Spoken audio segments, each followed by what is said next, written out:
बूढ़े बाबा की दुकान रमेश की गली में एक पुरानी किराने की दुकान थी जिसे एक बूढ़े बाबा चलाते थे।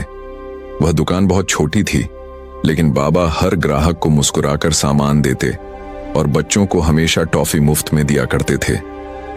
रमेश जब छोटा था तो रोज स्कूल से आते वक्त बाबा की दुकान से बिस्किट और टॉफी खरीदता।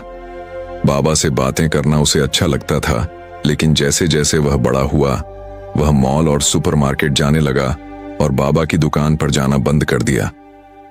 समय बीतता गया। एक दिन रमेश को अपने बचपन की याद आई और वह बाबा की दुकान पर गया, लेकिन दुकान बंद थी। उसने पड़ोसियों से पूछा तो पता चला कि बाबा कई दिनों से बीमार थे और अकेले ही रहते थे। रमेश भागकर उनके छोटे से घर पहुंचा। बाबा एक पुरानी चारपाई पर लेटे थे, बीमार और कमजोर। उसे देखकर उनकी आंखों में चमक आ गई। बाबा ने कांपते हाथों से एक टॉफी निकाली और मुस्कुराकर कहा, ले बेटा, तेरी पसंदीदा टॉफी, बहुत दिनों बाद आया है तू। रमेश की आंखों में आंसू आ गए।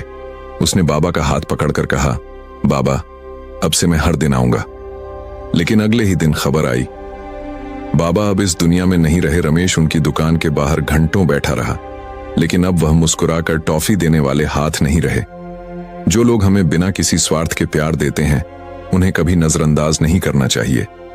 समय रहते उनकी कद्र करें, क्योंकि एक दिन वे हमें सिर्फ यादों में मिलेंगे।